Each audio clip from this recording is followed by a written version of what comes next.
እሺ ዛሬ የምንገባበት ደስሳ አንድ ጥንታዊ የትንቢት ሰዓት ላይ ነው። 490 ዓመት ወደ ኋላ የሚቆጥር በጣም ዝነኛ ትንቢት ነው። አዎ፣ በዳንኤል መጽሐፍ ውስጥ የሚገኘው ሳባ ሱባኤ ትንቢት በጣም ውስብስብ እና ብዙ ትርጓሜም የተሰጠው። በጣም የቀረቡልን ምንጮች ይህንን እንቆቅልሽ ለመፍታት ነው የሚሞክሩት እና የዛሬው ውይይታችን በሶስት ዋና ዋና ጥያቄዎች ላይ ያተኩራል። አንደኛ፣ ይሄ ሰዓት የሚቆጥረው እስከ መቼ ነው? አዎ። ሁለተኛ፣ ለማን ነው የሚቆጥረው? እና ከሁሉም በላይ ወሳኙ ጥያቄ የመነሻ ቁልፉን የተጫነው የትኛው ታሪካዊ ክስተት ነው? ይህ ነው ትልቁ ጥያቄ። ለመጀመሪያ ያህል ግን ምንጮቹ አንድ መነሻ መርህ ያስቀምጣሉ። መጽሐፍ ቅዱስ ፍጹም ነው፣ የሰው ልጅ ታሪክ ግን ስህተት ሊኖረው ይችላል ይላሉ። በዲዮቅ ይህ በጣም ወሳኝ መነሻ ነጥብ ነው። ምንጮቹ እያሉ ያሉት ታሪክን እንጣረው አይደለም። ይልቅስ የመጽሐፍ ቅዱስን ቃል እንደ ፍጹም መስፈርት እንውሰድና የታሪክ መረጃዎችን በዛ ብርሃንን መርምር ነው የሚሉት። ማለት የትንቢቱ የጊዜ ስሌት ከታሪክ መዛግብት ጋር ጥቂት ዓመታት ቢለያይ፣ አዎ፣ ችግሩ ያለው በትንቢቱ ሳይሆን በታሪካዊ ስሌቱ ሊሆን ይችላል የሚል መላምት ይዘው ነው የሚነሱት። ልክ ነሽ። ይሄ የትንቢቱን አፈታት በምን አይነት እይታ እንደምንቀርበው አቅጣጫ ያስቀምጥልናል። እዚህ ጋር አንድ ነገር ልጠይቅህ። ይሄ ትንሽ ምቹ መከራከሪያ አይመስልም? ትንቢቱ ከታሪክ ጋር ካልተስማማ ችግሩ የታሪክ ነው ማለት? ጥሩ ጥያቄ ነው። ይሄ መነሻ የትንታኔውን አድላዊነት ሊያሳይ ይችላል የሚል ስጋት የለበትም? ያው ምንጮቹ ይህንን የሚያነሱት ከእምነት አቋያ መሆኑን መገንዘብ ያስፈልጋል። ለነሱ የመጽሐፍ ቅዱስ ቃል መለኮታዊ ስለሆነ ማይሳሳት ነው። እሺ። የሰው ልጅ ታሪክ አረዳድ ግን በተለያየ ምክንያቶች ሊዛባ ይችላል። የጠፉ ሰነዶች፣ የተሳሳቱ ትርጓሜዎች፣ ተለያዩ የቀን መቁጠሪያዎች፣ ብዙ ነገር አለ። ገባኝ። ስለዚህ አድላዊ ከማለት ይልቅ የትንታኔያቸው መነጽር ነው ብሎ ማሰቡ ይቀላል እና እኛም ይህንን ማዕቀፍ ተቀብለን ነው የእነሱን ትንታኔ የምንመረምረው። በጣም ጥሩ። ይህንን እንደ መነሻ ከያዝን እስቲ ወደ ዋናው እንቆቅልሽ እንገባ። ሰባ ሱባኤ ቃል በቃል 70 ሳምንታት ማለት ነው። 49 ሰንቶች 49 ዓመታት ይሆናል። ነገሩ ብናድዮን እዛ ላይ ነው። በዕብራይስጥ ቃሉ ሻቦዋ ነው። ትርጉሙም ከሰባት የተሰራ ወይም የሰባት ስብስብ ማለት ነው። ዳንኤል ራሱ 3 ሱባኤ ጾመ ሲባል 3 ጊዜ 70 ቀን ማለትም 21 ቀናት መሆኑን እንረዳለን። ስለዚህ 70 ሱባኤ ማለት 70 ጊዜ 7 49 ቀናት ይሆናል። ግን በትንቢታዊ ቋንቋ ይህ የቁጥር ምልክት ከቀጥታ ትርጉሙ እየተለቀ ነው። እዚህ ላይ ነው እንግዲህ የቀን ዓመት መርህ የሚገባው አደል? በዲዩቅ ምንጮቹ ይሄ 49 ሰንቶች 49 ዓመታትን እንደሚወክል ይከራከራሉ። ይህንን መርህ የሚደግፍ መጽሐፍ ቅዱሳዊ መሰረት አላቸው? አዎ፣ በግልጽ ያስቀምጣሉ። ሁለት ቁልፍ ምሳሌዎችን ይጠቅሳሉ። የመጀመሪያው በዘኍልቍ መጽሐፍ ያለው የእስራኤል ሰላዮች ታሪክ ነው። አዎ፣ አስታውሰዋለሁ። የከነዓንን ምድር ለ40 ቀናት ከሰለሉ በኋላ በእግዚአብሔር ላይ በማመጻቸው ለ40 ዓመታት በምድረ በዳ እንዲንከራተቱ ተፈርዶባቸዋል። የእያንዳንዱ የስለላ ቀን ለ1 ዓመት ቅጣት ተቆጥሯል። ቀን ለዓመት? አዎ። ሁለተኛው ደግሞ በሕዝቅኤል መጽሐፍ ውስጥ ነቢዩ የእስራኤልን ኃጢአት በተወሰኑ ቀናት ያህል እንዲሸከም ሲታዘዝ የእያንዳንዱ ቀን ለ1 ዓመት እንደተቆጠረለት በግልጽ ይናገራል። እሺ፣ ስለዚህ ይህ መርህ አዲስ ነገር አይደለም፣ መጽሐፍ ቅዱሳዊ መሰረት አለው ነው የሚሉት። እንግዲያው የ49 ዓመት የጊዜ ሰሌዳ አለን ማለት ነው። የዚህ ጊዜ ዓላማውስ ምንድን ነው? ትንቢቱ ይህ ጊዜ ሲያልቅ ዓመፅ ይጠፋል፣ ኃጢአትም ያከትማል ይላል። ይሄ ምን ማለት ነው? በቀረበው ትንታኔ መሰረት ይህ የ49 ዓመት ጊዜ ለእግዚአብሔር ሕዝብ የተሰጠ የሙከራ እና የንስሐ ጊዜ ነው። የሙከራ ጊዜ? አዎ፣ ኃጢአታቸውን የሚያርሙበት እና ለመሲሁ መምጣት የሚዘጋጁበት ዘመን ነው። እና የዚህ ጊዜ ፍጻሜ ደግሞ 6 ታላላቅ መንፈሳዊ ውጤቶችን ያመጣል። 6? አዎ።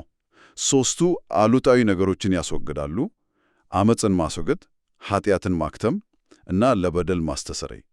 3ቱ ደግሞ አውናታዊ ነገሮችን ያመጣሉ። የዘላለም ጽድቅን ማምጣት፣ ራእይና ትንቢትን መፈጸም እና የመጨረሻው እና በመጨረሻም እጅግ የተቀደሰውም ይቀባል ይላል። ቆይ እስቲ የመጨረሻውን ነጥብ ላይ እናትኩር። እጅግ የተቀደሰውም ይቀባል። ብዙ ሰው እኮ እጅግ የተቀደሰው ሲባል መሲሁን ነው ብሎ ነው የሚያስበው። ምንጮቹ ግን የተለየ ትንታኔ ነው የሚሰጡት። ልክ ነሽ። ይህ በጣም አስገራሚ መከራከሪያ የሚያቀርቡበት ነጥብ ነው። የዕብራይስጡ ሐረግ ኮዴሽ ኮዴሽም ነው የሚለው። ኮዴሽ ኮዴሽም። አዎ። እና ይሄ ቃል በመጽሐፍ ቅዱስ ውስጥ በብዛት ጥቅም ላይ የዋለው ሰውን ሳይሆን የቤተ መቅደሱን ውስጠኛ ክፍል ቅድስተ ቅዱሳንን በዲዩቅ ቅድስተ ቅዱሳን የተባለውን ስፍራ ለማመልከት ነው ይላሉ። እንዴ! ይሄ እኮ ትልቅ ለውጥ ነው የሚያመጣው። ትኩረቱን ከሰው ወደ ስፍራ፣ ከንጉሥ ወደ ሥርዓተ አምልኮ እየቀየሩት ነው ማለት ነው ሙሉ በሙሉ። ይሄ የትንቢቱን አጠቃላይ አቅጣጫ የሚቀይር ሐሳብ ነው።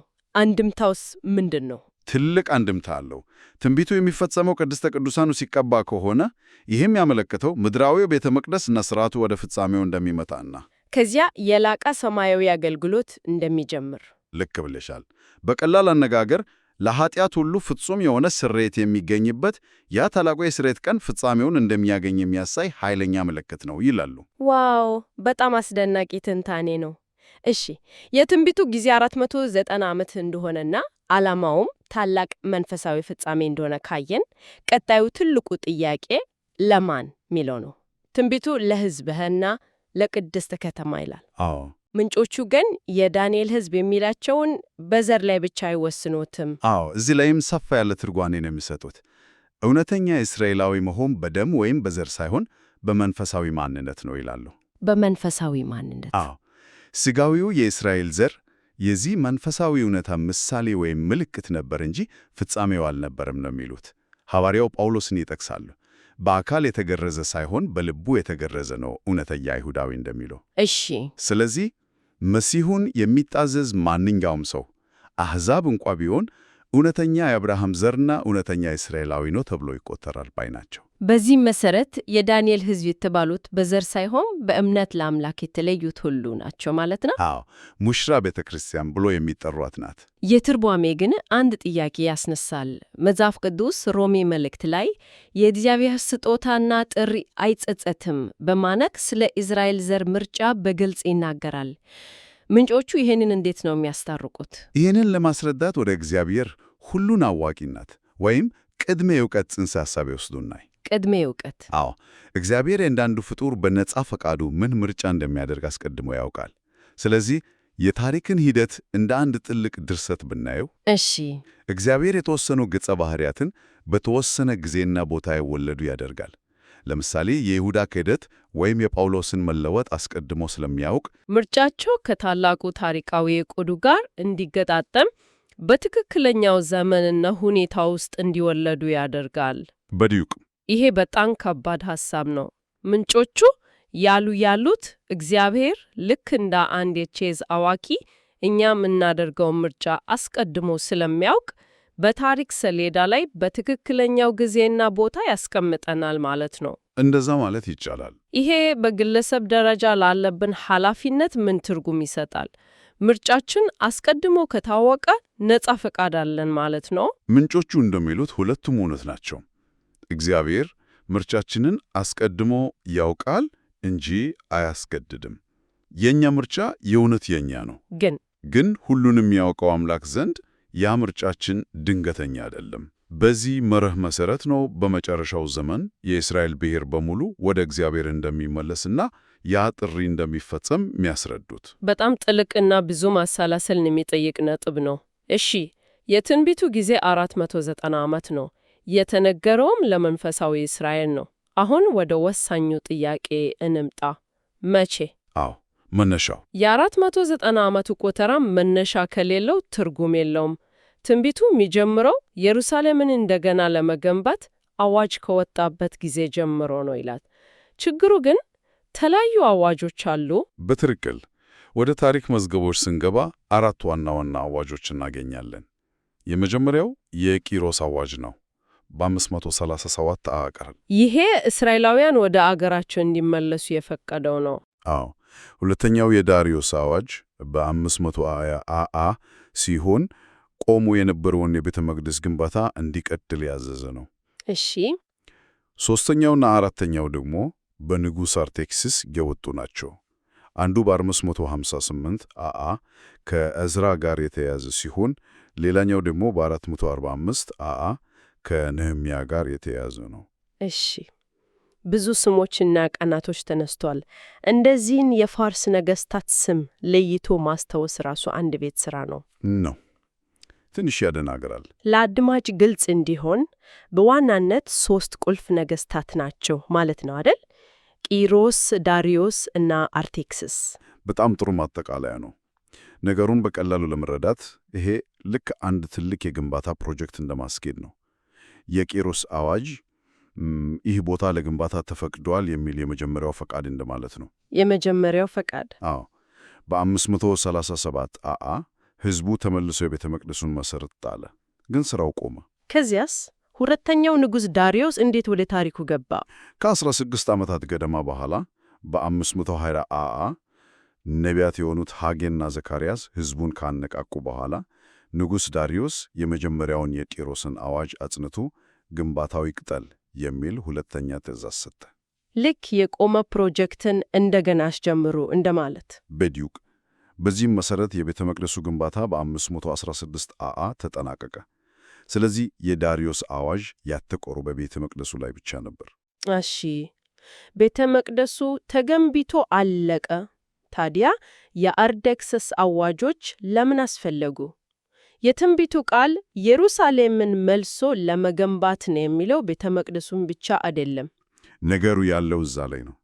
የአርጤክስስ አዋጆች ናቸው ፕሮጀክቱን ወደ ሙሉ ትርጉሙ ያደረሱት። በ458 አአ የወጣው የመጀመሪያው አዋጁ ለዕዝራ የከተማዋን የፍትሕና የአስተዳደር ሥርዓት መልሶ የማቋቋም ሙሉ ሥልጣን ሰጥተው። አሃ፣ ልክ የቤቱን ግድግዳ ሰርታችኋል፣ አሁን ደግሞ አስተዳደሩን አደራጁ እንደማለት ነው። ልክ እንደዛ። ከተማ ያለ አስተዳደር ሙሉ ከተማ አትሆንም። የመጨረሻውና አራተኛው አዋጅ ደግሞ በ445 አአ ለነህምያ የፈረሰውን የከተማዋን ቅጥር እንዲገነባ የሰጠው ትእዛዝ ነው። ይህም አሁን ደግሞ የጓሮ አጥሩን ስሩና ፕሮጀክቱን አጠናቁ። በቃ። ስለዚህ ምንጮቹ እንደሚሉት የትንቢቱን ሙሉ ቃል በትክክል የሚያሟላውና የ490 ዓመቱ መነሻ ሊሆን የሚችለው ከነዚህ ሁሉን አካፊ አዋጆች አንዱ መሆን አለበት። በጣም ግልጽ ሆነልኝ። እንግዲህ የዛሬውን ውይይት ስናጠቃልል አንድ ጥንታዊ የትንቢት ሰዓት መኖሩን አይተናል። ይሄ ሰዓት 490 ዓመታትን እንደሚቆጥር፣ ይህ ጊዜ የተሰጠውም በዘር ላይ ብቻ ሳይሆን በመንፈሳዊ ማንነት ላይ ላተኮረ ሕዝብ እንደሆነ ምንጮቹ ይተነትናሉ። አዎ። የመነሻ ቁልፉን የተጫነው የትኛው አዋጅ እንደሆነ ለማወቅ ደግሞ የትንቢቱን ቃል በትክክል የሚያሟላውን መምረጥ እንደሚያስፈልግ ተመልክተናል። ዋናዎቹ ነጥቦች እነዚህ ናቸው። ትንቢቱ በመሠረቱ በኃጢአት ላይ የመጨረሻውን የስርየት ሥራ ያመላክት ታላቅ የጊዜ ሰሌዳ ነው። ተጠቃሚዎቹም መሲሁን የሚታዘዙ ሁሉ ናቸው። ትክክለኛ መነሻውን ለማግኘት ደግሞ ጥንቃቄ የተሞላበት ታሪካዊ ትንታኔ ወሳኝ ነው። በጣም እያንዳንዱ አዋጅ የራሱ የሆነ ታሪካዊ አንድምታ ስላለው የትንቢቱን ቃል በትክክል የሚያሟላውን መምረጥ ጥልቅ ጥናትን ይጠየቃል። በውይይታችን መጨረሻ ለአድማጭ አንድ የማሰላሰሻ ጥያቄ ትተንለፍ። የእግዚአብሔርን ቅድመ ዕውቀትና የግለሰቦችን ምርጫ በታሪክ ውስጥ የማስቀመጥ ኃይሉን የሚተነትነውን ሐሳብ አንስተን ነበረ። አዎ፣ በጣም ከባድ ሐሳብ ነው። ይህንን መነሻ በማድረግ ይህንን ጥያቄ እናንሳ። የግለሰቦች ምርጫ አስቀድሞ ከታወቀና በአንድ ታላቅ የጊዜ ሰሌዳ ውስጥ ቦታ ከተሰጠው ይህ ስለ ሰው ልጅ ታሪክ እና ስለ ግላዊ የሕይወት ዕጣ ፈንታ ምን ይጠቆማል? የእኛ የግል ታሪክ የትልቅ ድርሰት አካል ነው ወይስ እኛው ራሳችን የምንጽፈው ነው? ይህንን እያሰላሰልን ለዛሬ እናብቃ።